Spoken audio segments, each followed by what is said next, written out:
The marshmallows for the s'mores pie start with a cup and a half of sugar, 1 cup of corn syrup, half a cup of water, and a quarter teaspoon of salt in a pot covered over medium heat for 5 minutes. Then clip on your thermometer and heat it on medium heat until it reaches 240 degrees, not a degree more.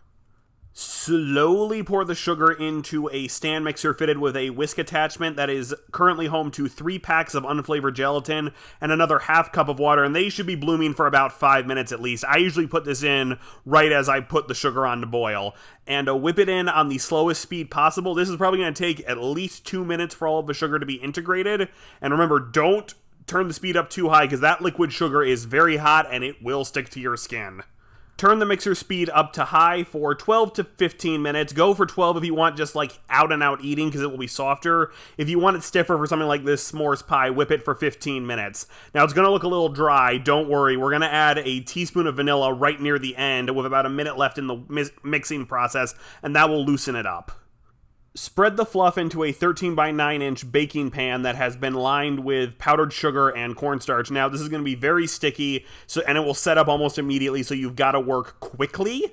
And then let it sit for about 4 hours before turning it out onto a cutting board and cutting it with a pizza cutter into the desired sizes. Now, you could also do this with a piping bag and pipe it out and cut it into mini marshmallows or shapes. We did not do that here. And then top it off with a little more of the powdered sugar cornstarch mixture just to keep the top from drying out or getting too hard. I spy something there. Did you see it? Yes. Followed your lead again. That's right. You're on a roll this week when it comes to Mr. Food. Ding, ding, ding, ding. All right, yes. Yeah, maybe next week will be your week. Right. Well, actually, I think right now is going to be my time because even though we missed this recipe on Monday, I was pretty excited to try it. And this is the recipe that kind of came out on top, barely edging the root beer chicken. It is Mr. Foods. I believe this is the s'mores pie. It's in the upper left-hand corner there. Will Ward. Okay, not quite how ours looks here, but it doesn't have to look pretty. Delicious. Well, he said though that the one he has maybe looks a little bit different. The one he has in front of him, right? Yeah, absolutely. So this pie is there we go. Bit of a hard time to depan, and that's just partially because the pudding, no matter what you do, is not going to set up very, very well. So I would add an extra package of unflavored gelatin to the pudding mix as you're making this pie to help it firm up a little bit when you're trying to cut it. All right, we always appreciate your expert advice. Walk us kind of through this recipe and how it was for you to make. Yeah, so this was a very easy s'mores pie recipe.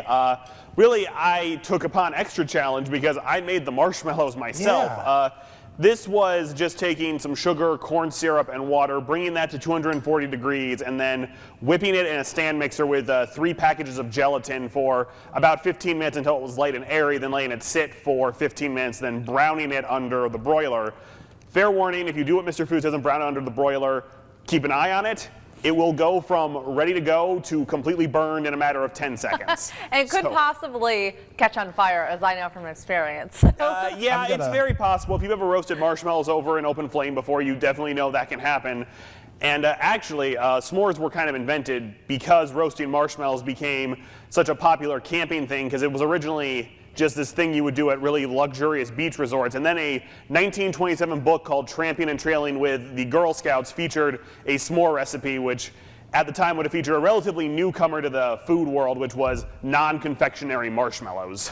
Well, I've got a bite here that has a little bit of everything on it. I guess this is one that might not be TV friendly because when you smile after you eat it, you might have remnants left, but let's go ahead. Everybody. No, you're fine.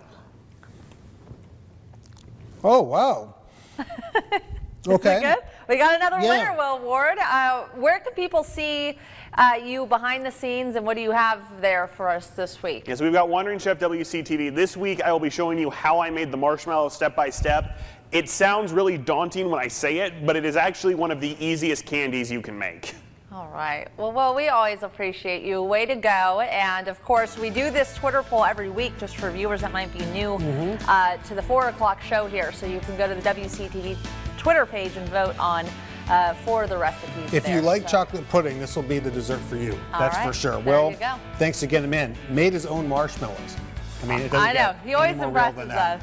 Okay, let's take a look at what you guys are whipping up in your kitchens at home. Ed Lee.